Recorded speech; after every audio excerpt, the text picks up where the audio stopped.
mõttes on tulubaasi reform selliselt, et osad tulubaasi täna toetusfondi komponentid antakse selle tulemusena üle siis tulumaksu komponendi osaks.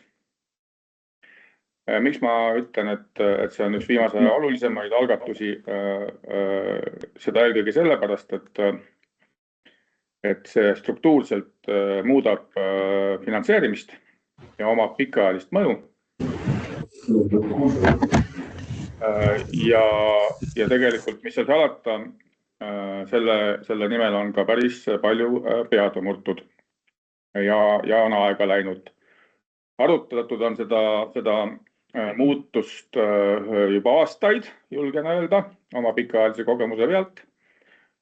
Aga konkreetsemate sammudeni jõuti siis möödunud aasta esimesed pooled, kui me saime siis Linnade ja Valdade Liidu volikogult riigieelarve strateegia läbirääkimiste raames mandaadi konkreetselt see küsimus lauale panna ja alustada läbirääkimisi siis ministeeriumiga konkreetse mudeli väljatöötamiseks, millisel viisil ja milliste komponentide ulatuses siis võiks selline reform aset leida. Ütlen kohe praegu ära, et minu ülesanne siin hetkel oleks eelkõige anda ülevaade sellest protsessist ja ma teadlikult ei lähe sisusse, et mitte korrata Andrus Jõge, kes pärast mind kõneleb. Ja selles mõttes teen ka ettepaneku, et küsimused lükata siis, kindlasti neid võib tekkida, lükata siis ettekannete järgsesse ossa, kus me mõlemad oleme ära rääkinud ja me mõlemad siis oskame ka vastata, et muidu me võib-olla hakkame vastama küsimustele, mis saavad vastuse nagunii. Aga nagu öeldud, siis möödunud aasta aprillis Linnade ja Valdade Liidu volikogu kinnitas siis mandaadi ja sellesse punkti tagasi minemine on hetkel ehk võib-olla eriti oluline selle tõttu, et vahepeal on olnud kohalike omavalitsuste valimised ja mitmed inimesed sellistes liidu organites on vahetunud ja ei pruugi kaugeltki kõikide nüanssidega kursis olla. Ja tõepoolest see on ka üks põhjus, miks see infotund täna on ellu kutsutud, et me oleme selle pika protsessi tulemusena jõudmas eelnõu menetlemise faasi ja et see ei tuleks siis nagu üllatusena. Et mandaadi saamise järgselt siis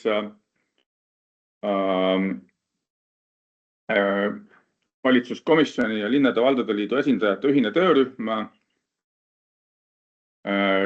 keskendus selle mudeli väljatöötamisele ja leiti, et suurem osa toetusfondi komponentidest oleks võimalik üle viia tulubaasi, siis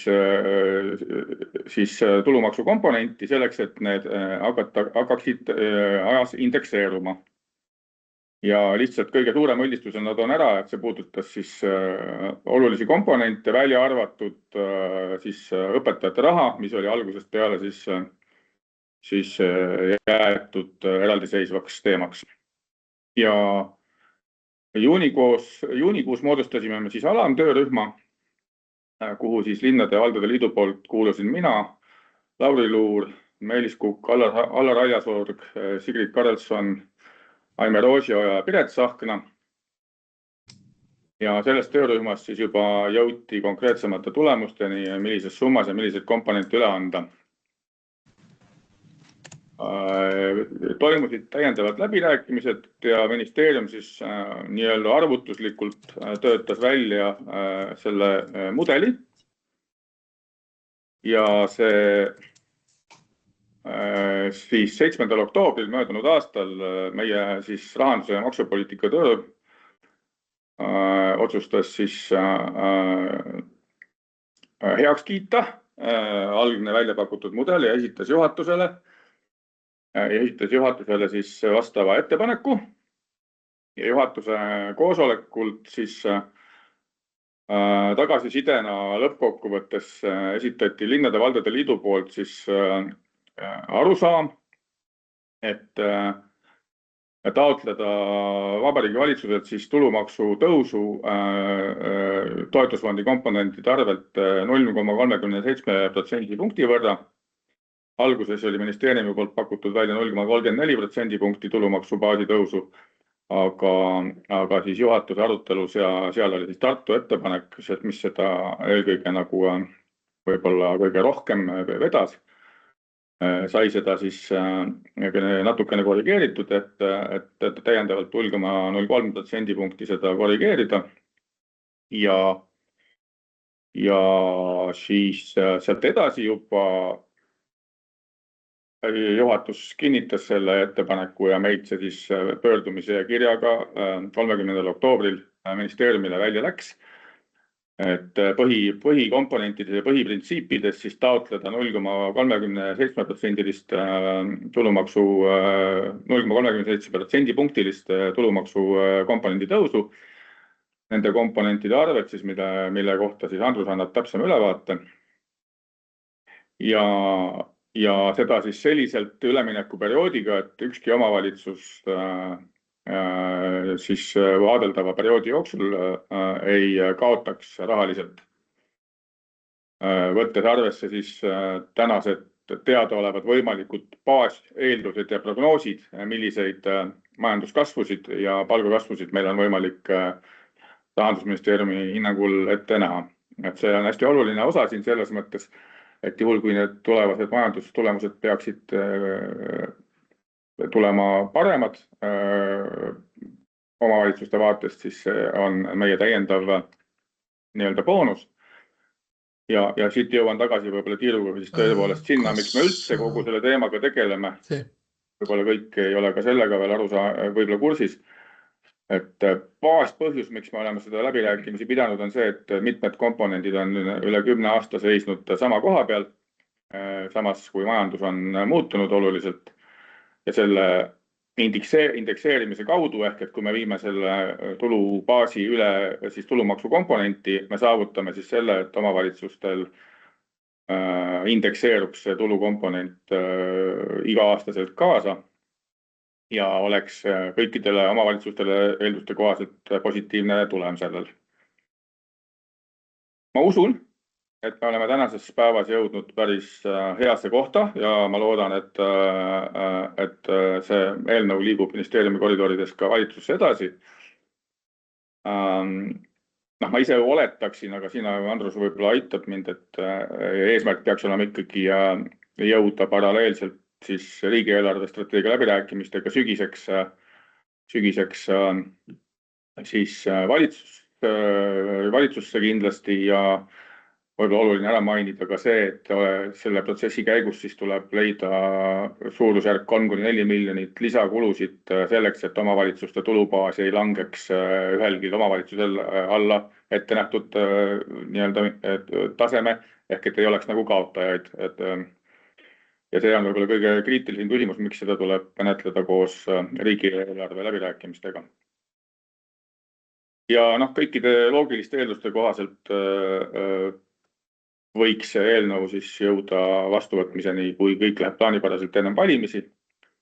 Vastasel korral on arvestatav oht, et ta jõuagi kuhugi, aga see muidugi on juba nii-öelda kohvipaksu pealt ennustamine. Minu poolt selle protsessi osas kõik. Loodan, et saite ülevaate, et minu jaoks hästi oluline on, et jõuaksid nagu see teadmine teieni, et see ei ole kuskil üle kabinetivaikuses sündinud teema, vaid väga pika taustaga, et meie taustateadmised on ilmselt erinevad ja seetõttu on oluline, et me siin enam-vähem ühele leheküljele saaksime. Minu poolt kõik.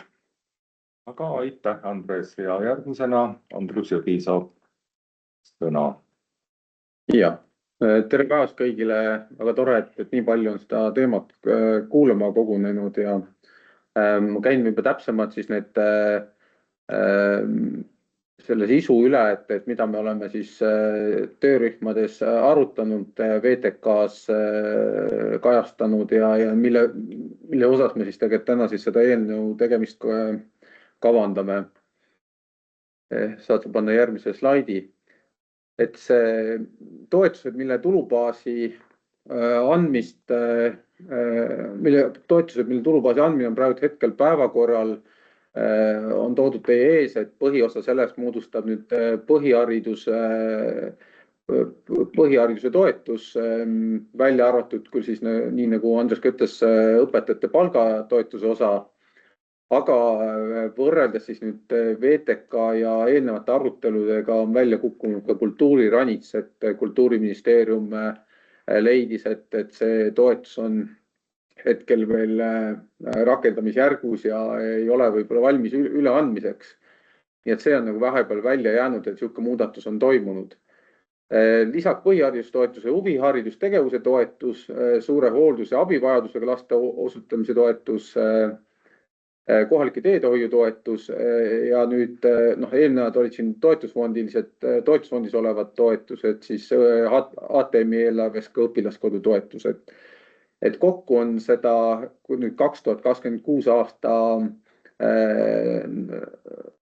tasemel vaadates 121,6 miljonit eurot siis, et mida tulubaasi soovime üle anda. Alatöörühmas arutasime ka vaimse tervise teenuse toetuse üleandmist, aga ka seal siis Sotsiaalministeerium siis siinkohal leidis, et see on nagu värskelt tekkinud toetus, et see võib-olla ei ole veel nii hästi käima läinud. See on tegelikult see aasta on alles teine aasta, et see võib-olla võtab natuke rohkem aega. Miks neid toetusi tulubaasi anda, et üks põhjus on ka see, et nad on võib-olla kaotanud selle mõtte juba ammu, et miks neid üldse peaks sihtotstarbelt eraldama. Et kunagi, kui need muidugi loodi, siis nendel kindlasti oli oma mõju ja nendel oli vajalik mõju, aga tänaseks on see võib-olla juba nagu praktikana juurdunud ja nad see eraldislik sihtotstarbe rahastamine siin nagu lisamõju ei anna. Kui sa panne korraks eelmine slaid, ma korraks natuke veel räägin sellest, et näiteks lihtsalt ma seda välja toon, et oleme saanud ju sellist, ütleme, valdkonna spetsialistidelt ja valdkonna ekspertidelt sellist tagasisidet, mis on ka mõistetav, see kartus, et kui me anname näiteks huvitegevuse vahendid tulubaasi, seesama 9 miljonit, et siis pärast näiteks omavalitsus kärbib selle raha oma lastelt ära ja me saame nagu noorte jaoks kehvema tulemuse. Aga see ei tundu sugugi põhjendatud sellepärast, et omavalitsused kulutavad huvitegevusse üle 200 miljoni. Et kui nad tahaksid sealt 9 miljonit kärpida, siis nad võiks ju kärpida sellest osas, mis neil on enda tulubaasis sinna antud ja mille iga aasta nad kasvatavad. Et selleks ei ole sugugi seotud selle huvitegevuse toetusega. Ja sama puudutab kas või kohalike teedehoiu toetus, kus ka omavalitsused kulutavad sinna valdkonda ju ka ligemale 200 miljonit eurot aastas, nii et see toetus moodustub ka seal ainult väikse osa sellest kogu kulust. Ja nii edasi ja nii edasi, sama puudutab ju lõpuks neid ka koolilõunat ja nii edasi. Et Riigikontroll on ka seda uurinud mõni aasta tagasi niisuguse auditi välja lasknud ja ka selle auditi järelmine tulem oli see, et ratsionaalseid põhjendusi, miks neid ei peaks tulubaasi andma, ei osanud välja tuua siis ükski valdkond ministeerium. Et nüüd teine pool, et saad sa nüüd panna selle järgmise slaidi, on muidugi ka selline majanduslik pool, et nii nagu Andres mainis, et ega nendel toetustel on omadus olnud jääda sellele tasemele, kui nad kunagi loodi või on olnud. Valdavalt on see nii, et see kõigi osas nii ei saa öelda, aga enamiku puhul. Ja mõni neist toetustest on samal tasemel juba 20 aastat tagasi. Et see on pikk periood ja ütleme, selle aja jooksul on meil olnud väga palju erinevaid valitsusi, kõik erakonnad on jõudnud ka valitsuses olla ja on olnud häid aegu, on halvemaid aegu ja kui oleks nagu on olnud arutelusid, et võib-olla ei ole valmis neid tulubaasi veel andma, et võiks riik neid suurendada sellisele tasemele nagu omavalitsustel või eelarvetaotlus või ootus on olnud ja siis tulubaasi anda, siis lihtsalt see, et kui me rääkisime sellest 10 aastat tagasi ja 10 aastaga see ei ole nagu realiseerunud, siis on see küsimus lihtsalt, et kas need ootused on meil, kas saab olla ootus, et me toetustena saaksid omavalitsused rohkem raha, et oleks tasuvam need jätta toetustena alles või siiski see tulubaasi andmine võiks anda tegelikult pikas perspektiivis parema tulemuse, siis ütleme seda ajalugu vaadates tundub, et see teine pool on tõenäosuslikum. Mõne toetuste osas isegi mitte, et nad ei ole ainult kasvanud, vaid on ka kärbitud, siis huvitegevuse toetust on 2 korda kärbitud 14 miljonit 9 miljonile. Nii et arvestades, et keskvalitsuse eelarve on sügavas defitsiidis, siis ma ütleks, et nii palju kui on suurenemise võimalusi, on kindlasti ka võimalusi, et sama palju võimalust, et võib-olla mõni toetus ei jää ka samale tasemele. Nii et ainult selle loota, et see toetuse jätkamine tagab isegi samaks jäämist, ei pruugi realiseeruda. Ja võrdluseks näiteks viimase 10 aasta jooksul on inflatsioon juba ainuüksi olnud 50%. Kas te näete esitlust? Näeme küll. Aitäh. Aga selle võiks panna suure ekraani peale. Presentatsiooni peale. Et me näeme kõrvalt kõike ka praegu. Lähe slaidis jäänud, jah. Pane praegused slaidid ja vajutasid näkkast. Kas nüüd on parem? Parem. Selge, aitäh. No nii, siis võib võtta järgmise slaidi. Ja üks asi, mis hakkab ka toetusi mõjutama, on see, et mõned neist toetused, põhiosa, mis me üle anname, on põhiharidus puudutav toetus, eks ole, ja see on õpilaste põhine valdavalt ja kui õpilaste arv hakkab vähenema, siis mis on paljudel omavalitsustel, mitte kõiki omavalitsusi puudutav küll, et siin on kaart sellest, mis on prognoos aastaks 2050 üleriigilise planeeringu sellest eelnõust, et see ei puuduta kõiki, mõnest ka kasvab, aga enamik Eestis hakkab kahanema. See tähendab, et kui sul näiteks 10% kahaneb õpilaste arv, siis kahaneb ka sul 10% toetust.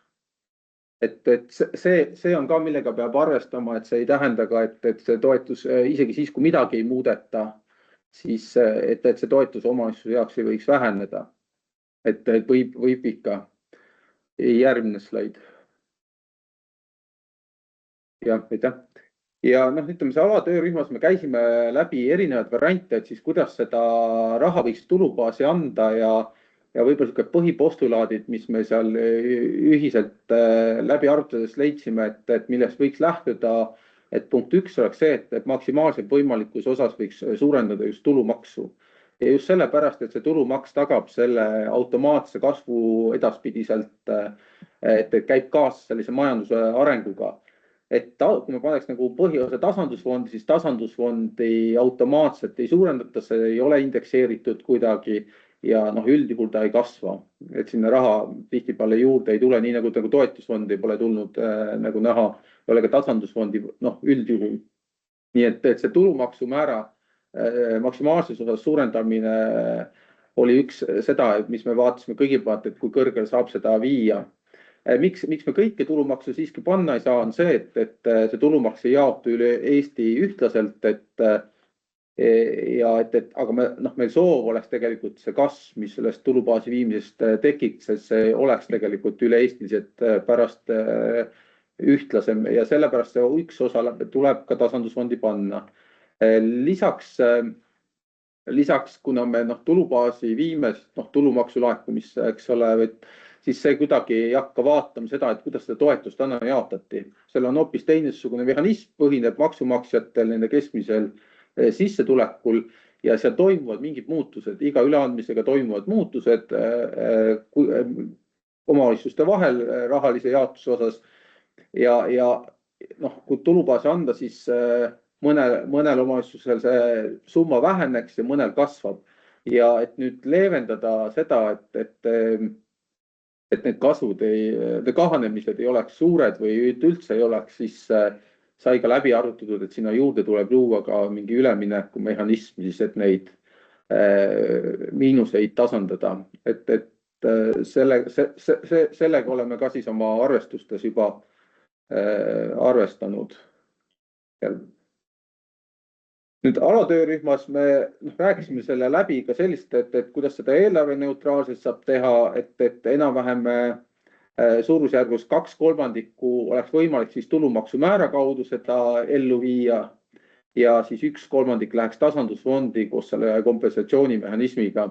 Ja kompensatsioonimehhanismiga oleks plaanis siis tagada selliselt, et perioodil siis 2028 kuni 2038, me käisime siin alguses lühema perioodi läbi, aga töörühmas me vaatasime, et kuna need mõjud lähevad, millal mõni omavalitsuse jaoks hakkab see positiivne tulem tekkima, ulatub tegelikult päris kaugele sinna 2039. aastani välja, siis me pikendasime ka seda kompensatsioonimehhanismi sellepärast kokku 12 aastat.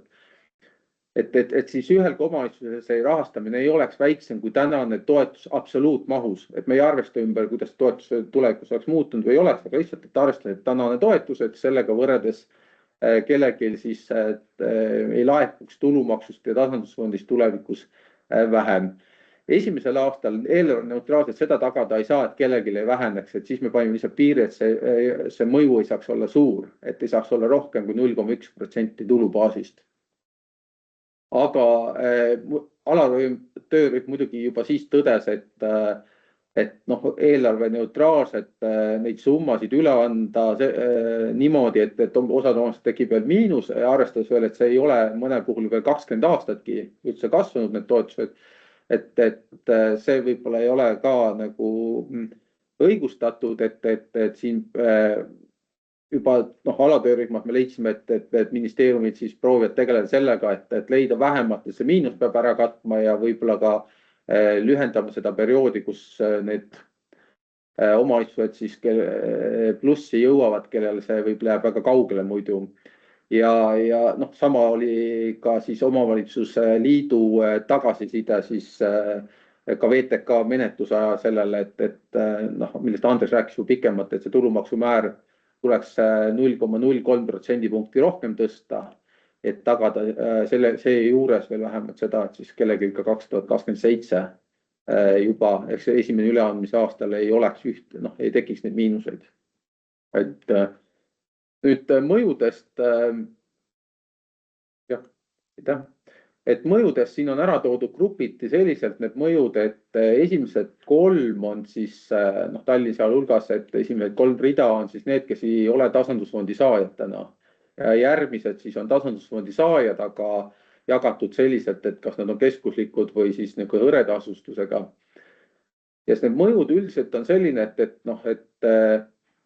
tasandusfondi saajate osas, tasandusfondis saab arvesse võtta kogu sellise rahvastikutrend muutusi, kellel on rohkem õpilasi, nendel on rohkem vajadust toetusele, kellel on vähem, siis võib-olla vähem, et ta on rohkem ühtib selle toetusfondi jaotusega. Aga need, kes sõltuvad ainult tulumaksust ja tasandusfondist raha ei saa ja see on siis Tallinn ja Harjumaa omavalitsused, et nendel on siis küsimus lihtsalt, kas see tulumaks versus see, mis need täna toetusest tuli, et kas see katab siis see tulumaks selle toetuse osa ära ja seal tekivad erinevad mõjud, et kui Tallinnal nagu selles mõttes probleemi ei ole, et temal on ongi sihuke keskmine kasv saavutatav, siis Harjumaal ja ka mujal Eestis omavalitsustel mitte. Et peamine põhjus siin seisneb see, et kuigi nad on tulukamad omavalitsused kui ülejäänud tasandusfondi saajad, siis nende õpilaste osakaal nende elanikkonnast on siiski palju suurem Eesti keskmisega, kui on see tulumaks kõrgem Eesti keskmisega võrreldes. Et nende jaoks on olnud see õpilaspõhine arvestussüsteem soodsam ja sellepärast neil seda plussi sellest tulubaasi andmisest selles perspektiivis tekib päris hilja. Et see kompensatsioonimehhanism on võib-olla ka väga suuresti just nende jaoks siis vajalik, et nendel ei tekiks miinuseid. Muu tasandusfondi saajate osas, et meil on muidugi vähe omavalitsus statistiliselt, tekib seal nagu keskus tagamaaga omavalitsustel ei ole see keskmine sama, mis teistel, aga see tegelikult on põhjus muidugi lihtsalt see, et osa sellest grupist omavalitsusi liigub sel perioodil tasandusfondist lihtsalt välja, et nad muutuvadki sarnaseks nende muude tulukate omavalitsuste tulemiga. Et nüüd see VTK-ga võrreldes on siin väike erinevus juba nüüd juurde tehtud, et kui VTK välja saatsime, siis meil oli veel selle 2025 aasta toetuste tasemelt see arvestused tehtud. Tänaseks on meil olemas juba tasandustoetusfondi uus jaotus ja kuna see toetus, üldharidustoetus tegelikult omavalitsuste jaoks suurenes hariduslike erivajadusega õpilaste kasvu tõttu, siis see summaga, mida üle anda, millega me arvestame, läks suuremaks ka tulumaksumäärsade kaudu. Et ma olen seda siis siin nagu uuendanud arvestusi. Nüüd järgmine slaid on see, et nüüd kui omavalitsusliidu sooviga arvestada, et sinna tuleks 0,03% punkti juurde, mis kogusummas oleks 3,7 miljonit eurot. Et siis need tulemused läheksid juba see, et 2027 enam ei ole neid miinuseid, eks ole, aga ka järgnevate aastate kõik need tulemid on siis kuskil 0,1–0,2% punkti kõigi jaoks paremad, et Harjumaa jaoks tuleb siis see võib-olla kasvis natuke ettepoole, eks ole, ja muude Eesti tulukate jaoks. Et see pilti igal juhul parandab, arvestades me anname üle 122 miljonit eurot, mis ei ole tegelikult siis väga, iga toetus on erinevad, aga ütleme 10 aastat keskeltläbi vähemalt kasvanud või rohkem, siis 3,7 miljonit kindlasti ei ole siin väga suur summa ja me igal juhul nüüd järgmise aasta riigieelarve protsessis siis seda taotleme, et siia seda lisaraha saada. Et me täna ei oska nüüd küll lubada, et kas me sellise summa saame või palju me saame, aga me kindlasti sellega tegeleme. Et me nüüd järgmine edasine tegevusplaan on, et me ootame nüüd ära uue majandusprognoosi, värske prognoosi, et meil on pikaajalised arvestused, et uuendaks neid arvestusi ära nüüd siin märtsikuus ja siis valmistatakse ette selle eelnõu kooskõlastusringi jaoks. Ja aprill-mai saadaks ka see siis teile kooskõlastustele kui ka ministeeriumitele. Et siis me olekski selleks eelarveprotsessiks valmis selles osas, et mis lisavahendeid meil juurde vaja on, et vastavalt selle teaksime, kuidas me seda eelnõud siis saame ka edasi menetleda. Ma markeerin lihtsalt seda ära, et kuna meil hetkel neid lisavahendeid ei ole, siis me eelnõu saadame kooskõlastusringile arvestusega, et meil ei ole neid. Et me kirjeldame ära, et me seda taotleme, aga lihtsalt, et selle kooskõlastusprotsessi vähemalt läbi viia.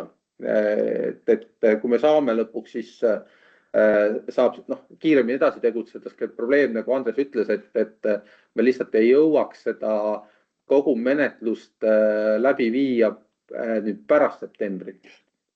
Ja see tuleb nagu kindlasti varem ära teha. Ja lihtsalt me võime siis raha oodata seal septembris ja siis teha viimased otsused, et me ei ole lukustatud, kui olukord peaks pöörduma meile ebasobivaks meie hinnangul, aga me oleme vähemalt siis ajagraafikus. Just. Ja minu ettekanne on ka sellega lõpetatud, et kui siin on nüüd tekkinud käsi või küsimusi, et Toomas saad vaadata. Pead Escape'iga vist minema välja sellest, ma arvan. Ma sinu ekraani muidugi ei näe.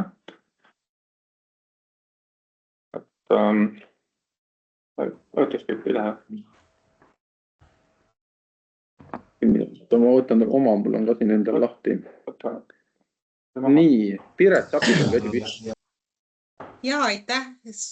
Mõte ja suund on ju õige, ainult et täna me räägime siis 126 miljonist, mis KOV-ide peale jaotatuna on üsna väike köömes, tegelikult jagamata ja vastus, et on 470 miljonit, mis puudutab nii lasteaiaõpetajate kui kui üldhariduskooli õpetajate fookust, et kui nüüd öeldakse, kui ma mõtlen, et mis probleemi see lahendab, siis mulle tundub, et kõige rohkem lahendab see seda probleemi, et teatud toetuste osas valitsus, ma mõtlen siis Vabariigi Valitsus, vabaneb ebamugavatest läbirääkimisteks teemal, et raha on juurde vaja oludes, kus tegelikult erinevatel aastatel on ju huvihariduse toetust vähendatud, teede ja kõike muid, teederaha ei ole kasvanud ja kõike muud.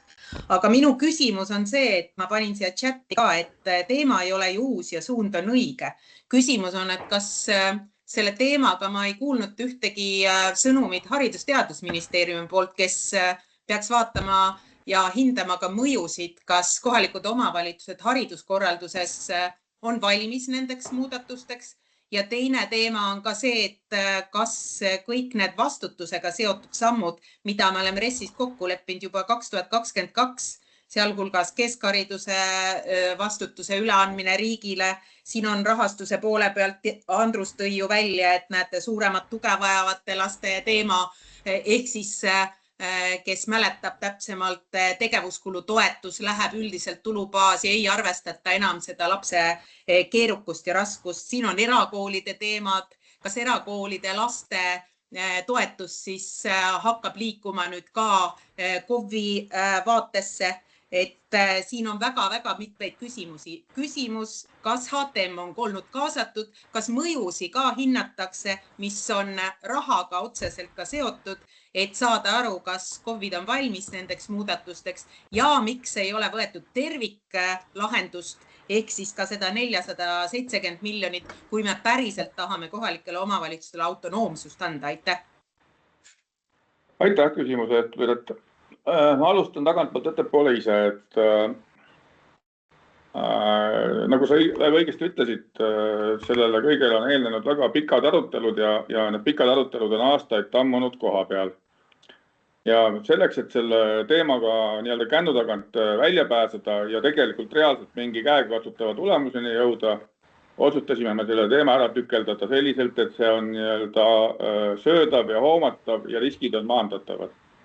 Ja selline oli siis möödunud kevadel Linnade Valdade Liidu nii-öelda kvoorumi otsus, ehk et siis üldkoosoleku otsus, et me ei puuduta õpetajate palkasid, see oli täiesti teadlik valik, nagu ma ka viitasin. Ja põhjuseks oli see, et mis ei ole ka täna muutunud, et olukord selles valdkonnas on niivõrd ebaselge, et kui seal läheb midagi meie kontrolli alt välja, siis me ei suuda seda lihtsalt hoomata ja me ei tule sellega toime. Ja teine põhjus oligi tõesti siis see, et me tahtsime seda ära tükeldada sellisteks söödavateks osadeks, mis reaalselt võimaldaks meil tulemuseni jõuda, sest olles ise olnud 16 aastat selles süsteemis ja nendes läbirääkimistes osalenud ka mõnda aega juba, siis oli selgelt näha, et lihtsalt kogu pirukat korraga ära süüa, isegi kui see on kokkuvõttes mõistlik, ei ole lihtsalt jõukohane. Nüüd tõepoolest oli ka arutelul see, et kui meil see üleandmine õnnestub ja haridusmaastikul õpetajate palga osas saabuvad suuremad selgused, me teame, et siin on 7 reformi korraga käigus, siis oli väljendatud valmisolekut, et järgmises ringis hinnata siis selle reformi tulemusi, tulla selle teema juurde tagasi, mis puudutab seda 470 miljonit. Aga hetkel jah, see valik möödunud kevadel selliselt langes ja see oli ka üldiselt suhteliselt laiapõhjalise toetusega. Nüüd selles osas ma annaksin hea meelega võib-olla Andrusele üle, mis puudutab Haridusministeeriumi kaasatust. Tahad sa ise seda kommenteerida? Jah, me olemegi seda Haridusministeeriumiga koos tegemas seda ka eelnõud ja neid mõjuarvestusi, nii et mitte ainult oma ministeeriumis, et see kindlasti saab seal nende toetustoas, mida me üle anname, siis saab olema ka eelnõus kirjeldatud kindlasti.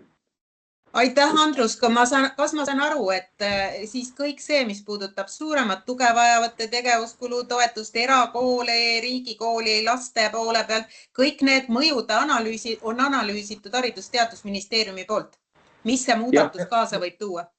Jah, nende poolt tuleb sinna täiendavat seda sisu juurde. See on küll siis võib-olla kõrvad teemad, aga markeerin ära, kui küsimus oli, et erakoolide toetus osa omavalitsustele selle muudatusega üle tulemas ei ole.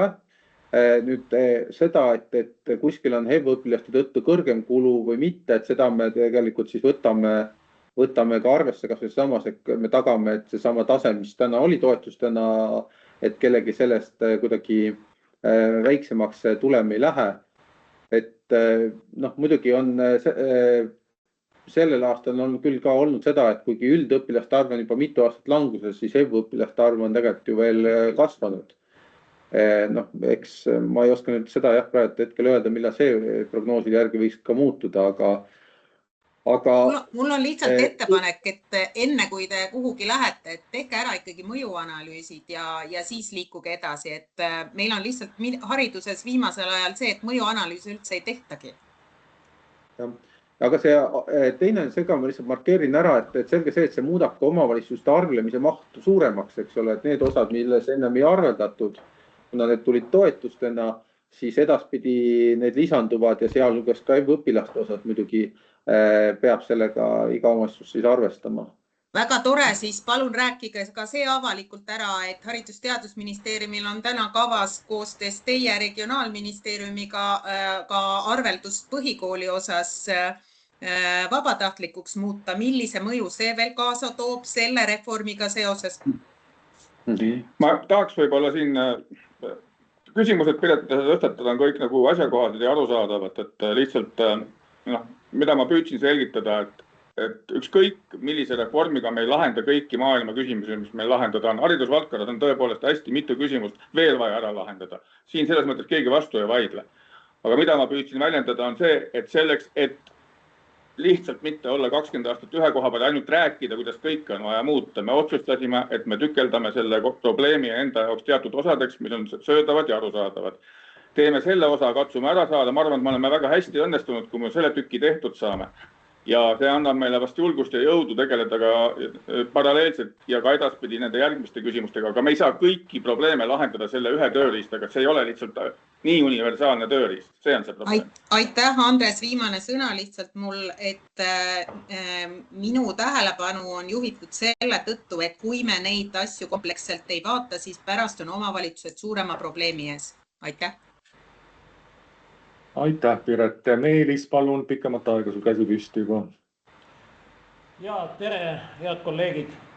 Minu küsimus on Andrusele ja see puudutab tasandusfondi. Siit küll vastus läbi, et tasandusfondi automaatselt ei suurendata, aga samas tehakse mehhanism, et piisavalt tagada ühetaoline rahastus.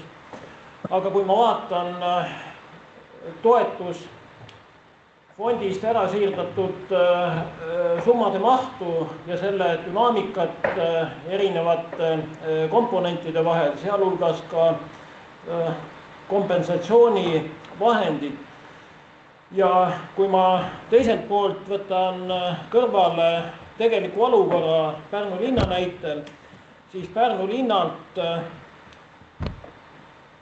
läbi tasanduskomponentide ärasiirdatav rahamass 2025. aasta näitel oli 5,5 miljonit.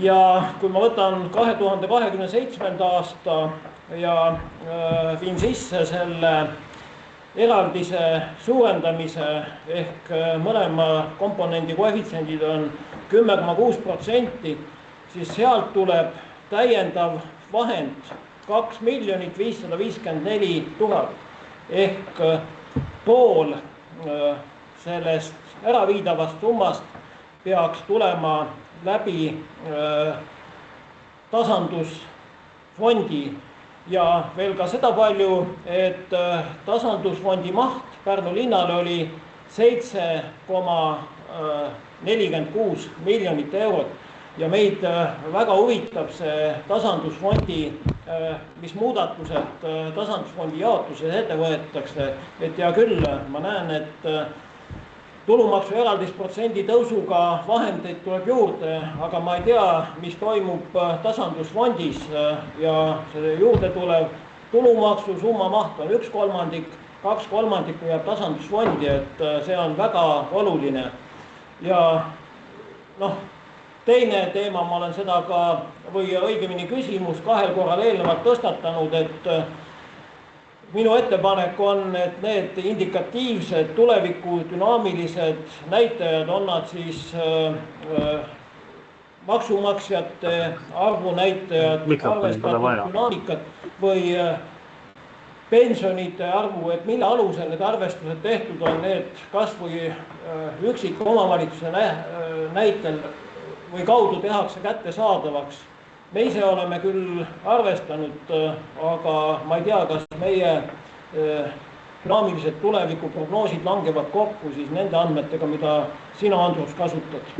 Et 2 küsimust, et need andmed siiski oleks kättesaadavad, me oleme ju ikkagi avaliku sektori esindajad, siin saladusi olla ei tohiks.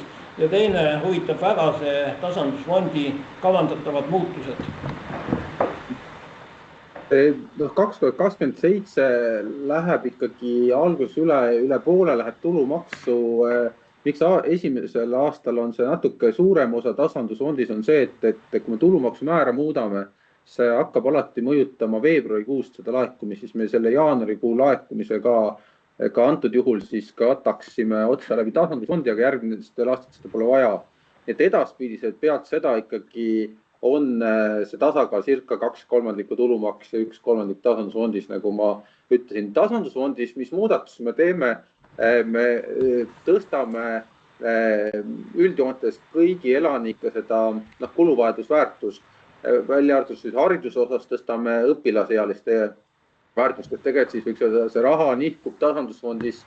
Kui me anname üldharidustoetust üle, siis liikub lihtsalt nendele, kellel on õpilasealised. Nagu loogiline on, aga ma ei tea, kohalike teetoetuse puhul me tõstame kõikide elanike komponente ühe palju. Ja tasandusfondis täiendav, mis muudatused me teeme, et on õreasustuse komponendi tõstmine, et see õreasustuse ja keskuste vahel jääks see tasakaal paika. On küll jah nii, et Pärnule ka see positiivne mõju, nagu sa ütledki, et alguses on see kompensatsioonimehhanism tegelikult, mis te seda vahet siis katma hakkab seal esimestel aastatel. Oli teil vist seal mingi 4. või 5. aastal, kus teil hakkab siis see tulubaas ka jõudsalt kasvama, et selles mõttes on Pärnu poole pealt hästi, aga jah, et see võtab nagu omavalitsustel erinevat aega, oleneb, kuidas see tulumaks ka toimib.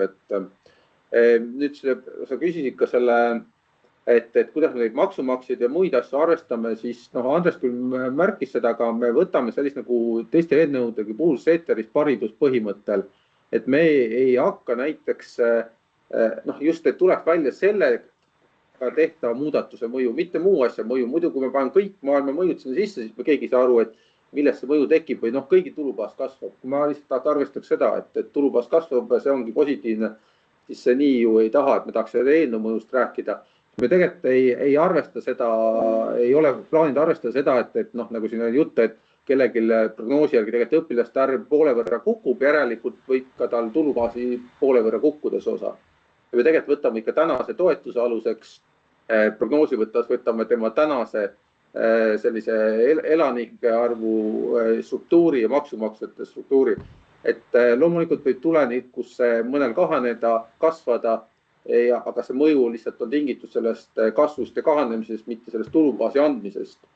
Et siis seda hoida just ainult selle eelnõu mõju kontekstist, siis kasutame sellest ceteris paribus arvestust. Et ainult neid mõjusid arvestame, mis tekivad selle tulumaksumäärade ja tasandusfondi muudatustega võrreldes tänase toetusega. Et sellised on planeed. Nüüd sa küsid seda arvestuste kohta, et kui meil oleme need eelnõu paika saanud ja mis need summad sinna tulevad, siis me kindlasti need mõjuaud COVID-i lõikes välja saadame. Täna on ka see omavalitsusliidule see tabel välja saadetud, aga selle kokkuleppega, et me seda tegelikult avalikult välja ei jaga enne seda, kui ongi olemas see lõplik versioon ja arusaamine, kus see tulubaasi läheb. Ja selleks on nagu mitu põhjust, et üks põhjus on see, et need tabelid on ka varasemalt tekitanud segadust, et need ei ole tegelikult, me teame, et paljud omavalitsused on kasutanud seda, et milline on mul aasta 2030 tulubaas ja siis on esitatud ka meie kasutusnõudeid, aga tabeli eesmärk ei ole arutada seda, mis on teie tulubaas, vaid mõju ainult gaasi vahemõju. Noh, lihtsalt näide, et kui me ütleme meie mõju, et igale inimesele antakse palgatõusuks 100 eurot, siis vahet ei ole, kas su palk on 1500 eurot või 2000 eurot, mõlemad said 100 eurot juurde. Me tahame näidata seda 100 euro mõju, mitte seda, mis kellegi palgatase on. Nii et see arvestus on tegelikult nagu hoopis teise asja peale tehtud, kui mitte prognoosimas kellegi tulubaasi. Aga lihtsalt seda on selliselt kasutatud ja ära kasutatud, ütleme.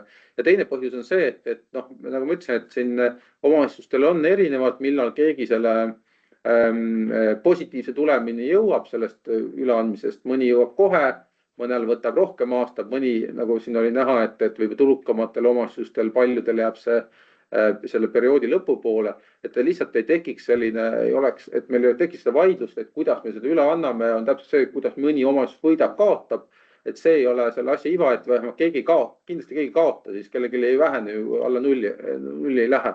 Et see on see oluline sõnum, mis siin, aga lihtsalt, et me ennem lepime kokku selle viisi, kuidas saab ja siis me saadame need arvestused ka kõik välja.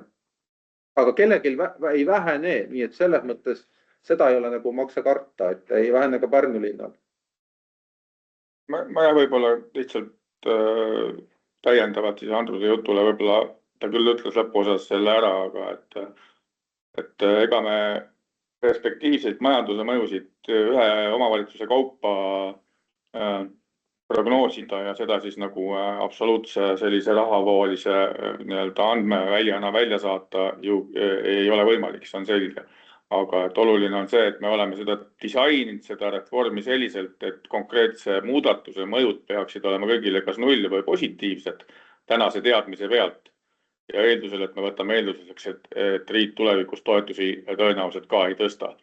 Ja see on siis see lähtealus, et ilmselgelt, kui meil 77 omavalitsust igaüks vaatab näpuga, ütleb, et minul tuleb siin ikkagi vist mingisugune miinus sisse tõenäoliselt, et võib-olla õpilaste kasvu tõttu näiteks just kasvavad omavalitsused õpilaste arvu kasvu tõttu on võib-olla seetõttu pikemalt miinus.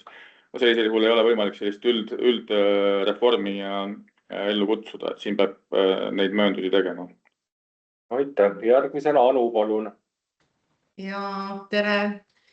Küsin lasteaiaõpetaja töötasu kohta, et saan aru, et see ei lähe tulubaasi toetusena. Nüüd on endiselt küsimus, et osa omavalitsusi on juba väga pikalt olnud diskrimineeritud selle arvestuse osas ja oleme andnud ka aktiivselt märku sellest, et kas on planeeritud selle muutmine? Seda on töörühmas, hariduse töörühmas arutatud iseenesest seda muutmist, aga sellega on samamoodi, et nagu tegelikult kohalike teedehoiu valemi muutmisega on üle 10 aasta arutatud, et kui nagu plaan on ikkagi järgmises etapis liikuda sinnapoole, et see võiks ju liikuda ikkagi tulubaasi, siis et kas seda lihtsalt on mõtet vahepeal mõneks aastaks ümber teha, on alati jäänud see õhkuse küsimus ja teine teema on seal lasteõpetaja toetusega ka, et kuigi on olnud osadel omavalitsustel see soov, eks ole, et seda ümber teha, siis see ei ole olnud omavalitsuste üldine soov. Ja seda, et ministeeriumid ise pole tahtnud ka hakata siin valima, siis et kui siin seda üksmeelt ei ole, et siis hakata seda kellegile vastumeelselt ellu viima ei ole ka mõtet. Kui tohib, et ma kommenteerin, et 27 riigieelarve läbirääkimiste ettepanekud, mis on ette valmistatud juhatusele heakskiitmiseks, seal on sees, et likvideeritakse ebaõiglus, mis on pea 10 aastat 4 omavalitsuse suhtes nii-öelda eksisteerinud. Jah, et siin paralleelselt võib tõesti kõrvale vaadata siis praegu just menetluses olevaid riigieelarve strateegia neid läbirääkimiste osasid, mis seda konkreetset reformi ei puuduta. Kas ja kui edukad me nendes olema siin valimisaastal, seda täna loomulikult on väga raske kommenteerida, aga Andrus tõi küll õigesti välja, et igasuguseid muudatusi saab planeerida mingi süsteemsuse alusel, et kui see on nüüd üksikute omavalitsuste spetsiifiline probleem, siis tuleb pigem võib-olla vaadata, et kust see probleem lähtub, mitte selle järgi muuta kogu süsteemi, aga mina ei ole väga täpselt selle konkreetse olukorraga kursis. Ma nii palju võin öelda, et meil oli arutelu ajal oli meil siis teemaks, et ikkagi mina isiklikult ka toetan seda, et ka lasteaia osas oleks läinud kõik rahad ära tulubaasi sisse. Aga kuna selles osas oli konsensus suhteliselt suur, et me kooliõpetajate teemaga ei taha tegeleda praegusel hetkel, siis jäi see ka sellega koos nii-öelda, kuna nad on omavahel seotud, et siis jäi see sel hetkel tolle hetke otsuses, kui me seda mudelit hakkasime välja töötama, jäeti see ka välja. Aga kindlasti, kuna rahanduse töörühma esindajana, aga mina lähen nendesse läbirääkimistesse, siis ma selle teema siit katsun kaasa võtta, et ma olen ise aidanud ka siin neid töörühmadest laekunud ettepanekuid filtreerida ja kindlasti me soovime paralleelselt sellega tegeleda. Aitäh. Anu, on sul veel küsimust? Ei ole, aga see on muidugi väga kurb vastus, et meile lihtsalt tehakse ettepanek, et oodake ilma rahata ja olge kannatlikud. Siin oli tegelikult 2 ettepanekut, et üks oli see, mis väljendas, mida ettepanekuid 2 tagasisidet, üks oli see, mida väljendas Andrus ja teine oli see, mida mina püüdsin koos Toomasega välja siin hääldada, et me ikkagi need töörühmade ettepanekud, mis ei ole vastuolus selle tänase töös oleva reformiga, need me üritame ikkagi riigieelarve läbiviimistesse viia ja neid seal tõstatada. Aga veel kord, et kuna me teame tänast riigieelarve seisu, et siis me juba eelmisel aastal, kui mina nendesse läbirääkimistesse esimest korda nagu tõsisemalt tulin või tegelikult üle-eelmine aasta, siis on nagu selge arusaam, et see tänase riigieelarve tasakaalu kontekstis me saame rääkida struktuursetest ümberkorraldustest, mitte lihtsalt raha juurde kauplemisest, et see vastasel juhul me lihtsalt oleme jätkuvalt tammume koha peal. Nii et loodame, et me jõuame mingi kavala struktuurse ettepanekuni, mis aitab seda probleemi nii-öelda siis lahendada. Jah, ma lihtsalt markeerin ära, et mis see probleem on selles, et kui raha juurde ei tule, siis ainuke võimalus teha seda lapsepõhiselt ühtlaseks on see, et me võtame kellegi teiselt selle raha ära, sellesama, kui toetussumma jääb samaks. Ja selline muudatus tähendab mõne omavalitsuse jaoks poole toetuse kadumist, mis mõnel juhul on ka miljonid. Ja me saame aru, et kui problemaatiline võib miljoni ligi, et kui problemaatiliselt see võib olla selle kokkuleppe saamine sellistes tingimustes, kui tuleb nagu lisaraha juurde, siis on muidugi lihtsam, et siis saab seda lisaraha ju suunata ja kui see 1 miljon vahepeal lisandus, kui ma ütlengi, et toetusfondi toetused ei kipu küll kasvama, siis seal on 1 miljon 10 aasta jooksul ikkagi juurde tulnud, et siis see 1 miljon läks ainult lapsepõhisesse ossa küll, et siis seda nii-öelda teist komponenti, mis kõigil oli fikseeritud, seda enam kuidagi ei suurendatud. Nii et jah, kui lisaraha tuleb, on kõik hästi, aga ei saa loota, et seda võib-olla ka järgmise aasta eelarves tingimata selleks asjaks saab, et aga kui läheb hästi, siis saab ju seda jällegi seda tasakaalu parandada. Aitäh. Järgmisena Priit, palun oma küsimus. Jaa, et tere kõigile ja väga tubli algatus, et selles mõttes ma ei ütle ühtegi sõna, et parem on ise teha, kui jäädagi ootama.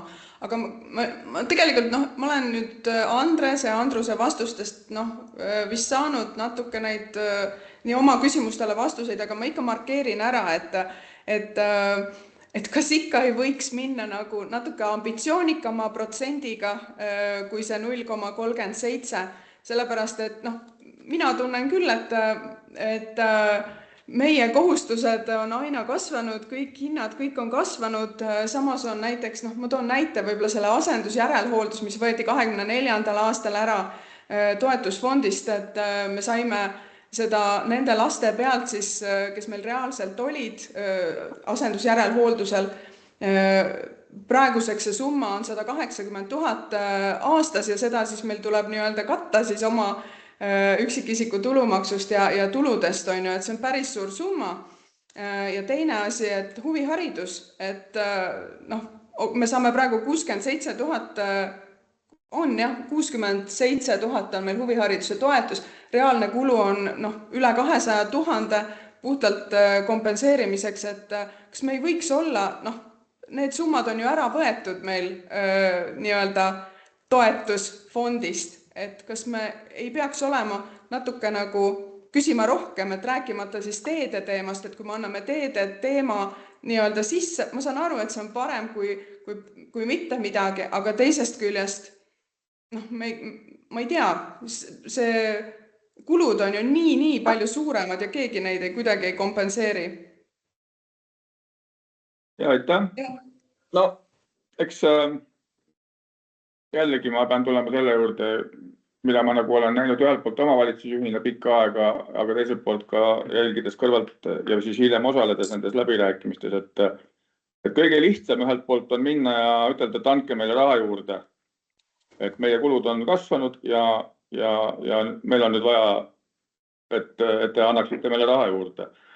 Eelnevalt siit tõepoolest kõlas korduvalt läbi, et seal alates teede toetusest on see summa 16 aastat paigas. Ja see on ka see põhjus, miks me sellesse reformi oleme nüüd jõudnud, et teha samm selles suunas, et siit edasi ikkagi hakkaks toimuma reaalne indekseerumine nii-öelda majanduskasvuga, palgakasvuga, kõikide muude nii-öelda omavalitsuse püsiparameetreid mõjutavate, tuluparameetreid mõjutavate karakteristikutega. Et olukorras, kus meil on selge sõnum, et riigieelarvest raha juurde ei anta, ei ole mõtet lihtsalt käia ust kraapimas ja ütelda, et andke ikka. Et seda kogu nagu positiivsuses ma ei nimetaks seda ambitsiooniks, ma nimetaksin seda siiski plaani B puudumiseks, ma ütleksin nii. Ja minu meelest see, kuhu me oleme nüüd selle reformi plaaniga jõudnud, mida ma nimetasin siis, et me peame leidma võimalusi struktuurseid ümberkorraldusi saavutada, et see mõjutaks positiivselt meie tulevikku, siis see oleks nagu see plaan B antud juhul. Et ma väga loodan, et selle reformi õnnestudes 5 aasta pärast kõik omavalitsused tõdevad, et nad on kõikide nende komponentide arvelt oluliselt nagu lisarahat saanud võrreldes sellega, kus me täna oleme. Muidugi, ega me paralleelset universumit joonistada kunagi ei saa. Aga jah, et eks see baasjoon on siin see, et 20 aastat on, päris 20 ei ole vist õige sõna, aga alates 2009 käidi Rahandusministeeriumis iga aasta küsimas juurde või tagasi seda raha, mis võeti toona ära tulumaksubaasist, et taastada nii-öelda varasem tulumaksu tase. Aus vastus on see, et seda juhtub mitte kunagi, eks ole. Et sellised kirgjoonelised lineaarsed raha juurde küsimused kipuvad olema kahjuks pigem ebaõnnestumised minevik näitab. Aga ma väga loodan, et ka Rõuge ikkagi hiljem märkab, et sellest täna planeeritavast muudatusest neil see just nimelt see majanduskasvu loogika. Meil täna küll tõesti viimane majanduskasvu parameeter ei olnud liiga optimistlik veel. Aga me oleme tegelikult minu arvates selle läbirääkimiste mõttes just väga heas positsioonis, et nagu siin kõlas ausalt läbi, et riigieelarve on sügavas miinuses, majanduskasv on põhjast läbi käimas värskelt just. Kui me täna seda muudatust teeme, siis me oleme tegelikult just selles olukorras, et me saavutame seda võitu. Kui me seda täna ei tee, siis me riskime sellega, et riik võtab need viimasedki toetused meilt ära ja majanduskasvust jääme ka ilma. Nii et minu makrovaade oleks sellele olukorrale nagu selline. Võib-olla lihtsalt näiteks, et üleantud toetusest ujumise algõpetuse toetus läks tulubaasi aastal 2018 omavalitsustele. See oli 1,2 miljonit eurot ja ta läks tulubaasi selliselt, et 900 000 läks nagu tulumaksu kaudu ja 300 000 siis tasandusfondi. Nüüd see 900 000, mis tulumaksu läks, et mul on lihtsalt tehtud neid arvestusi vahepeal siin ujumise see küsib mul neid, sellepärast ma olen teinud. Et see tulumaks 0,9 tänaseks kasvanud 2024 tähendab siis mitte veel 25, ma pole uut arvestust teinud, 1,5 miljonile. Et selle 2018 kuni 2024 vahel, et on see ujumise algõpetuse toetus kasvanud siis kokku 1,2 miljonit 1,8 miljonile. Et lihtsalt kui ma arvan, et kui ma oleks jäänud sellega samamoodi siia toetusfondi ootamise ujumise algõpetusega, et ma ei oleks nii kindel, kas see toetusena oleks raha juurde saanud. Nii et ta on tegelikult olnud positiivne. See asendushoolduse poole pealt ka, et ma ikkagi makrovaates ütlen, et ka samamoodi iga KOV-i vaates tähendab, et selle peamine probleem on hoopis see, et see ei läinud varem. Et juba 2018 oleks tulubaasi läinud, et tal oli omadus selle asendushoolduse toetusel samamoodi, et ta kasvas tegelikult väga vähe või peaaegu üldse mitte. ja ainult selle tulubaasi andmise raames saime Sotsiaalministeeriumilt täiendavaid vahendeid juurde selleks, et toetused üleandmist, nagu me räägime, et äkki saaks sellega raames, et tänu sellele see tulumaks ja see võib-olla ei ole nähtav nüüd enam, eks ole, jah, eelarvest nagu te ruumise algõpetust ei näe. Tänu sellele tegelikult teil on asendushoolduseks täna vähemalt raha, mis laekub ja kasvab ja see kasv on nagu seotud ka sellega, kuidas majandusel läheb ja kuludel läheb üle inflatsiooni, et ma arvan, et see asendushooldusega on vastupidi hästi, kui vastupidi, et ainuke mure jah, et ta võib-olla ainult 2 aastat see on ainult olnud, et ta võib-olla ei ole väga palju suutnud muutuda. Aga Rõuge puhul on, kelle on tasandusfondi saaja, siis ja me võtame neid asendushoolduse lapsi ka arvesse ja kuluparameeter on tegelikult väga kiiresti ju kasvatatud, et seal seda katet peaks tulema nii tulumaksust kui tasandusfondist piisavalt igal juhul ja kindlasti rohkem, kui see oleks toetusena. Ma olen selles väga veendunud. Aitäh. Priit, on sul veel küsimusi? Ei ole. Aitäh. Järgmisena Piret, palun. Ja aitäh. Ujumise osas hea näide, lihtsalt kulud on aastaga 2018 võrreldes kasvanud rohkem kui poole võrra, nii et kas sellest on nüüd kasu või kahju, eks see on eraldi teema. Aga kuna Andres pakkus siin välja, et kaval struktuurne ettepanek, et see ettepanek, mis ju praegu on, ei ole ka ilma riigilt raha juurde küsimata. Te ise mainisite, et see on vähemalt pluss 3,7 miljonit, et COVID ei kaotaks. Ja tulles tagasi nüüd Anu ettepaneku juurde, mida siin ka Katrin veidikene kommenteeris, kas ei võiks üks ettepanek olla ikkagi lasteaiaõpetajate osas see 16 miljonit, mis on ühe kavala struktuuri ettepanekuna, öelda ka, et 3,7 pluss see kompenseerimine nende 4 KOV-i osas, kellega see praegu toimub, et ka see lahendada ära. Paneme selle ka siis tulubaasi. Ja pluss sinna juurde, mina ei kujuta küll ette, et kui me üldhariduse kõik muud pudinad paneme tulubaasi ja tasandusse ja siis jääb mingi huvitav ranitsa toetus, mis on lapse kohta 7–13 eurot, et kas see ei võiks olla meie ikkagi jätkuv soov, et Andrus küll viisakalt ütles, aga tegelikult on selle taga ju usaldamatus, et COVID kindlasti ei kasuta seda lastele, küll see läheb kuskile mujale. Et äkki peaks ikkagi hoidma meelekindlust, et kui meil on põhimõte, et need pudinad kaotame ära, siis ka need pudinad, mille osas võib-olla täna Kultuuriministeerium ütleb, et aeg ei ole veel küps. Ja viimane küsimus, miks ma rääkisin mõjude teemast. Me kõik teame, et erakoolides õppivad lapsed on kuskil KOV-is registris. Kui nende rahastus jääb eraldi, siis siin tuleb HTM-il teha tõsine mõjuanalüüs ka selles vaates, et täna KOV-i tegevuskulu arvestus ju erakoolidele õpilase kohta. Nende sees on teatud komponendid ja teatud komponendid mitte. Aga kui nüüd enam ei arvestata teatud komponente eraldi, siis tegelikult KOV-i tegevuskulu keskmises juba need sisaldavad. See tähendab erakoolide rahastuse muutmist. Kas sellega on HTM arvestanud? Või regionaal arvestanud, ma ei tea kes, aga järelikult selline mudel, mis erakoolide puhul seni on olnud, ei saa enam kehtida, sest see sõltub KOV-i tegevuskulude keskmisest arvestusest. Kas sellega on ka alustatud, kas mõjud on hinnatud, see on minu küsimus. Ega me vist kumbki haridusministeeriumist otseselt vastata ei saa, sina võib-olla saad. No, ütleme, see eelnõu jah, peab ikka seda, see saab olema selle eelnõu osaks, et kuidas siis erakoolide rahastus see mõjutab, et see niimoodi õigusakti ära muuta, et nendel jääks vanamoodi. Ma olen teadlik seda, et seda tuleb muuta, neid sätteid tuleb erakoolide puhul käsitleda seal eelnõus ja me oleme sellega arvestanud. Ma küsin, kas HTM-i poole pealt siia kohtumisel ei ole mitte kedagi kutsutud, kes oskaks vastata? Minu arust ma isegi nägin siin vist minust liitumas HTM-i poolt, aga me ütlesingi juba ennem, et me tegelikult HTM-iga koos seda eelnõud kokku panemegi, et mitte ainult oma ministeeriumis, vaid täiesti lausa ühistöö korras, nii et... Aga siis see küsimus ja ettepanek, kas lasteaiaõpetajate osas see, mida Anu küsis, Katrin siin kommenteeris, kas see võiks saada ikkagi selle osaks nii või naa? Tuleb raha juurde küsida 3,7. Miks me ei või ära lahendada seda väikest osa siis, et ka lasteaiaõpetajate osa saab sinna sisse ja Ranitsa toetuse pool, mis on täiesti, ütleme ikkagi imepisike detail kõikide nende rahaliste muude mõjude osas. See on pigem usalduse küsimus ja vastutuleku küsimus, kui me päriselt tahame nii riik kui omavalitsused selle muudatus teha. Võtame siis maksimaalselt suure mahu.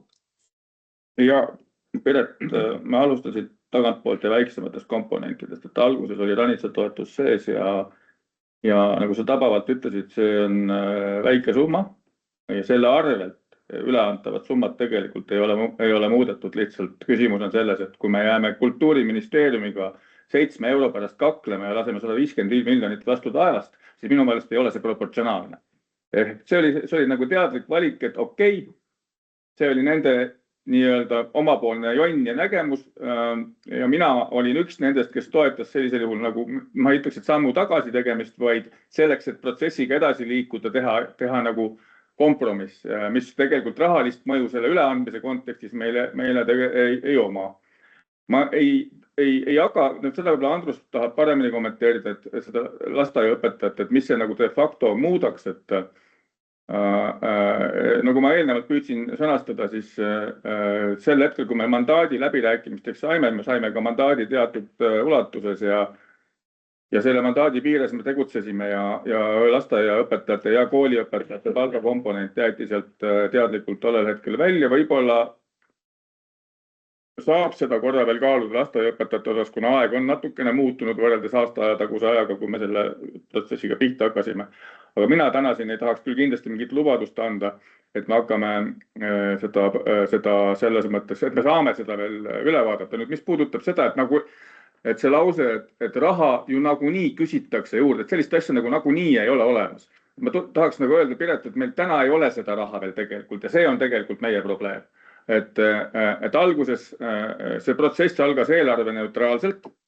Me saavutasime selle, et alguses me matemaatiliselt leidsime, et nii-öelda omavalitsuste, et mitte tekitada ühelegi omavalitsuse grupile miinust, ka lühiajaliselt mitte, tuleb süsteemi lisada 3,1 miljonit oli see number tollel hetkel.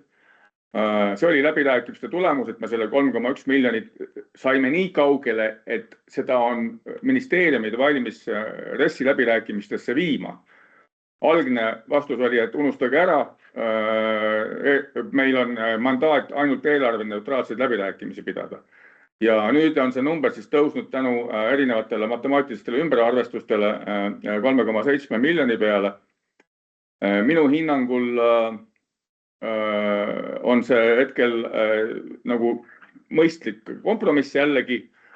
Ma ei oska sellesse lausesse väga hästi suhestuda, et küsime rohkem, kui juba nagunii küsima minnakse, sest et me oleme tegelikult siin olnud päris pikaajalistes läbirääkimistes ja need numbrid ei ole lihtsalt lauale tulnud. Ja täna nüüd öelda, et aga anname aga agu, äkki saame juurde.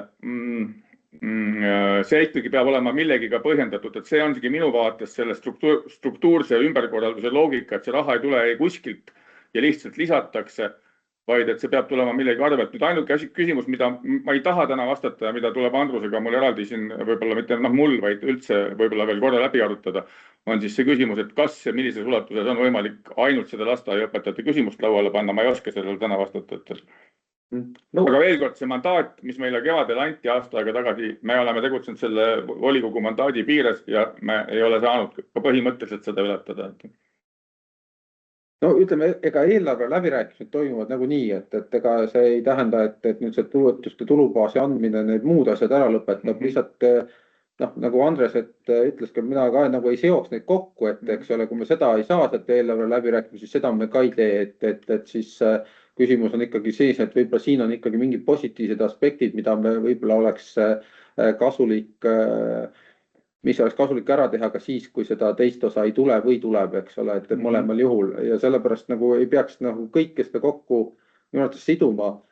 Seda, et nüüd seda lasteõpetaja toetust tulubaasi anda või ka kooliõpetajate toetust tulubaasi anda, et noh, keegi ei ole seda, no kooliõpetajad nagunii, et me ei ole tegelikult ükski osapool selleks olnud praegu ju valmis ja lasteõpetajate puhul ka on nagu kahjuks sellist, noh, muidugi on ta usalduse küsimus, aga ta ei ole ju usalduse küsimus üksnes nagu ministeeriumi ja omavalitsuse vahel, vaid noh, laiem, et see ei ole võib-olla tekkinud sellist ühiskondlikku selget turvalisust ja arusaamist, et tegelikult, et kui see tulubaasi läheb, siis tegelikult ei jäta ju omavalitsused oma lasteõpetajaid palgata, ei maksa neile madalat palka, et seda võib-olla lihtsalt, võib-olla need vahed võivad veidi suureneda, aga see ei tähendagi, et üle Eesti ei võiski ka mingisugused palgavahed olla vastavalt erinevate omavalitsuste prioriteetidele. Et noh, lihtsalt võib-olla seda nüüd siin kuu ajaga, seda lihtsalt sellist ühiskondlikku usaldus saavutada sellele, et me ei ohustaks kogu seda muud protsessi, võib olla keeruline. Et selle ettepaneku võib teha, seda võib ju arutada, aga ma lihtsalt tuletan meelde, mis see tänase hetkel ikkagi suur probleem on, et erakonnad valmistuvad varsti täielikult valimisteks ja me kujutame ette, eks ole, et kui me lähme selliste eelnõudega, milles osas me ei ole jõudnud sellisele heale ühisele arusaamisele ja seda nüüd seal vahetult enne Riigikogu valimisi menetleda, eks siis opositsioon juba selle tõttu, et see on nagu hea võimalus siin tegelikult ju teemasid tõstatada, eks ole, isegi kui see teemat ei ole, et see muudab raskeks selliste muudatuste tegemise, kus me ei ole kõik ühel nõul ja arusaamisel. Et ma arvan lihtsalt, et sellega kindlasti võiks edasi tegeleda, lihtsalt ta võib-olla on siis eraldi võib-olla etapis, et. Jah, ma ka nõustuksin, et aeg on siin kindlasti kriitiline. Ja noh, siiski peab ütlema, et see protsess ei ole tuulest tulnud ja ta on seni läbinud vajalikud sellised mandaadid ikkagi suhteliselt konsensuslikult, et ei ole olnud teravaid vastasseise ja on olnud selliseid tehnilisi küsimusi, nagu Meelis kas või tõstatas, et kas me näeme täpselt ikkagi konkreetses omavalitsuse lõikes neid andmeid ja neid siis siin Andrus ka nagu selgitas, et kui need on nagu lõpuni paigas, siis nad ka tulevad. Aga kuna need läbirääkimised on kestnud ikkagi rohkem kui aasta peaaegu, siis eks ole, et siis ja sellel on eelnenud veel, ma julgeksin öelda, nagu ilmselt määratlemata arv aastaid, kui palju sellest nagu on räägitud. Ja me oleme selle viimase aastaga saavutanud üsnagi hea positsiooni. Mina julgen täna 70% ikkagi loota, et me jõuame tulemuseni reaalselt, et siis minu meelest ei ole võib-olla õige aeg hakata protsesse siin nii-öelda ümber muutma. Ja tõesti, meile jääb ju, nagu ma korra proovisin ju viidata, et kui see protsess meil õnnestub, siis ma arvan, on ka kõikidel omavalitsustel suurem kindlustunne võtta järgmisi samme ja koostöös ministeeriumite ja riigiga kas või 2 aasta pärast või 3 aasta pärast teha järgmine võib-olla suurem amps ja võtta siis juba õpetajate palgad koos lasteaiaõpetajate palgaga üle. Aga see eeldab nagu sellel maastikul minu hinnangul nagu teatud korrastumist, mis seal täna minus isiklikult, kui ma vanasti, ma ütlen võib-olla sellega mõttele, et kui mina olin vanasti nagu see inimene, kes julgelt ütles välja, et kui mul oleks see võimalus, siis ma võtaksin õpetajate palgad üle küll. Siis aastaga tagasi mina ütlesin, et ka mina täna ei ole selliseks reformiks valmis. Ma ei ole kindel, et me selle üle elame, arvestades seda, millised reform haridusministeeriumist plaanitakse. Et nii, see on see olukord, jah. Aitäh. Mihkel, ole hea. Ma päris mitu korda mõtlesin, et kas ma ütlen või ei ütle midagi, aga tahaks öelda nagu põhiosas siiski siin nii Andrese kui Andruse toetuseks seda, et me oleme neid läbirääkimisi pidanud siin 10-20 aastat erinevatel teemadel. Ja väga tihti on jäänud domineerivaks see suhtumine, et kui nad seda ühte tükikest meil ei anna, et siis me oleme nagu solvunud ja et me tahame ikka saada rohkem ja rohkem ja ajame ikka kogu paketti korraga. Umbes paar aastat tagasi me tegime selles osas väga selge paradigma muutuse, et üritame leida need teemad, kus on võimalik edasi liikuda, sest lõpuks on meil ikkagi vastutus selle ees, et ka tulemusi saada, mitte ainult rääkida, et me räägime. Ja valisime välja mingid teemad, mille üle siis pidasime konkreetseid läbirääkimisi. See tänane koosolek on ju tegelikult selle protsessi lõpp. Me arutleme nüüd tehniliselt nende teemade üle, mis on õnnestunud nende viimase paari aasta jooksul konkreetsele tasemele viia ja mis on eriti tähtis, kuhu me oleme saanud ministritega laua taga istudes konkreetse aktsepti, et need asjad anname üle. Ja ma arvan, et selles mõttes me võimegi muidugi arutada kõikide 7 ja 8 muu teema üle ka, aga need asjad on praegu eelkõige vaja omavahel selgeks saada, et kas me oleme selle mehhanismiga nõus, mida siin tutvustati ja kas see meid rahuldab. Ma toon selle sama näite, et kui me oleks 10 aastat tagasi teede raha puhul läinud seda teed, et me oleks võtnud need teede rahad enda tulubaasi üle, mitte jonjakalt rääkinud kogu aeg, et tõstke enne 10 või 20 korda suuremaks ja me siis võtame üle. Siis me oleks täna tulumaksu kasvu pealt tegelikult need tõusud kõik kätte saanud juba. Et siin ennem puudutati analoogseid näiteid siin paari teise vaatekoha pealt ka. Et paraku on ikkagi nii, et meil on praegu, ma ütleks, ajalooline võimalus ikkagi alustada seda protsessi, et võtame ühed teised, kolmandad valdkonnad üle ja lõpetame selle diskussiooni nende osas ära. Mis puudutab haridusvaldkonda, siis see on tõesti kompleksselt keeruline. Ma ei ole ka väga optimistlik. Loomulikult seal on pisirahasid, mida saaks ju kergelt üle võtta, aga paraku minu arusaamise järgi ATM seob need asjad nagu paketti. Ja paketi osas olen ka sama ettevaatlik nagu Andres. Nii et ma tõesti soovitaks, et keskenduks praegu nende konkreetsete teemade ja asjade peale, mille osas meil kokkulepe on kohe vist sündimas. Seda ei ole ju veel. Aga et annaks maksimumi, et see seaduse muudatus ikkagi kevadel tekiks ja siis me saaksime need rahad kätte järgmises aastas. Ja aitäh, Mihkel. Hästi oluline tunnetus siin on minu poolt ka see, et üle hulga aja ma tunnen, et meil on olemas nii ministeeriumi ametnike kui ka valdkonna ministrite tugi selle asjaga edasi liikumiseks praegusel hetkel ja seda ei ole meil just ajaloos sageli juhtunud. Väga nõus. Aitäh, Aime, palun. Tere. Ma ka nii nagu Mihkelgi tükk aega mõtlesin, kas ma võtan sõna või võtta sõna, aga kuna ma olin üks selle töörühma liige, siis tahaks Andrusele ja Andresele ja Mihkelile ütelda täpselt seda sama, et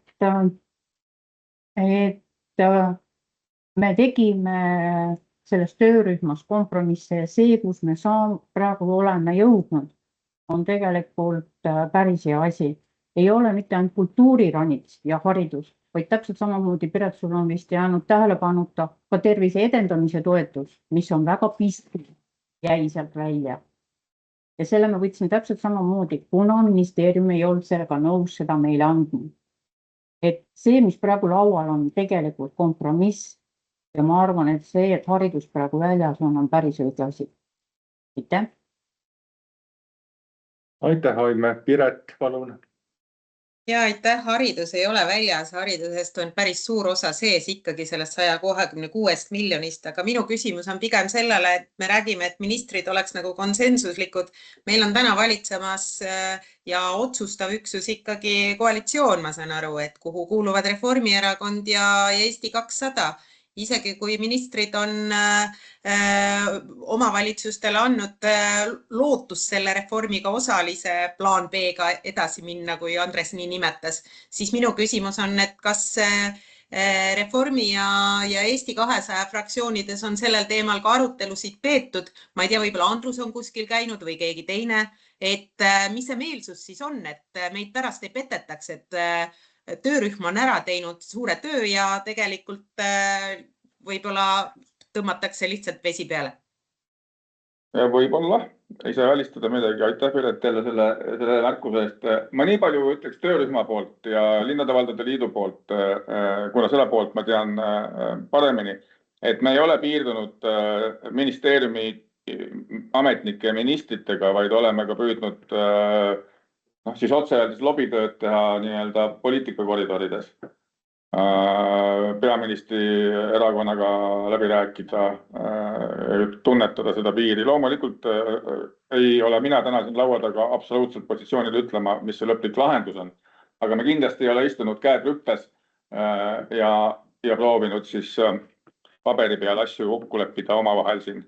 Aga võib-olla seda teist poolt, et kas on mingit informatsiooni, kas on ka selliseid formaalsemaid kohtumisi toimunud, oskad sina Andrus öelda? Ma võib-olla markeeriks selle ära vähemalt, et selle haridustoetuste osa tulubaasi minek on koalitsioonileppes ise juba kirjas. See tähendab, 2 osapoolt on selles omavahel kokku leppinud küll, et noh, see ei välista muidugi, et siin võib tulla ju selles mõttes muudatusi, kui me siin mingi heale ühisele arusaamile ei saaks, aga sellist tagasisidet ei ole olnud, et olen käinud sellest eraldi ka Reformierakonnas rääkinud, me enda minister muidugi Eesti 200-st ja haridusminister, kes haridusminister väga poodab selle toetuste tulubaasi andmist ja mis me siin laual on ja ka Reformierakonna fraktsioonis nagu seda arvamust, et ei peaks andma, noh, ma küll nende võib-olla aruteludel ei ole osalenud, aga vähemalt seal seda üles nagu ei jäänud, et see võiks olla nagu problemaatiline, et mina ei tea. Võib-olla ma nii palju ka täpsustan, et noh, eks see kaalukeele punkt on seesama 3,1 kuni 3,7 miljonit lisaraha, eks ole, mida algne mandaat selgelt valitsuse poolt ei sisaldanud. Ja selleks, et sellepärast ei jääks nüüd jälle see reform nagu toppama, siis see on olnud just see koht, kus me oleme pidanud vajalikuks seda nii-öelda formaadivälist koostööd teha ja oleme lootnud, et me saame sealt ka siis nagu positiivset tuge taha. Aga nagu öeldud, siin on lihtsalt tehniliselt see protsess liigub ajakavas selliselt, et kui me tahame edasi liikuda, siis me peame võtma teatud riske ja lootma, et me suudame need riskid lõpuks septembris-oktoobris ka nii-öelda kokku siduda ja ära maandada. Piretil on veel üks küsimus vist. Ja ma võtsin sõnasabast kinni, et kas see tähendab seda, et võtame teatud riske, et kui nüüd seda 3,1 kuni 3,7 juurde ei saa, siis me oleme ikkagi valmis seda tegema. Ma arvan, et omavalitsuste liitu kuuluvad kõik liikmed sellega kindlasti päri ei ole. Seda otsustabki vastava mandaadiga juhtimistasand tõenäoliselt siis volikogu. Et see tuleb tagasi, kui see vastus tuleb selline ja vastav otsustuspädevus antakse, siis kasutatakse ära nii-öelda, et ega siin teist varianti polegi praegusel hetkel. Et mina ei ole ka täna võimeline ütlema, milline see konsensus või milline see lahendus tollel hetkel siis on. Fakt on see, et me oleme arutanud läbi selle protseduuriliselt, et juhul, kui tuleb selge sõnum, et raha juurde ei saa, siis see tuleb meile tagasi ja see on meie otsustada, kas me tahame sellega edasi minna või mitte. See teema on selgelt käsitletud. Tundub, et rohkem küsimusi ei ole. Et aitäh kõigile, kes said aega osaleda tänases infotunnis. Aitäh Andresele ja Andrusele. Ja nii palju infoks, et tänane tundi on võimalik siis hiljem vaadata liidu kodu leheküljelt. Ja veel kord tänud kõigile ja kohtumiseni. Aitäh! Aitäh teile! Nägemist! Tänud!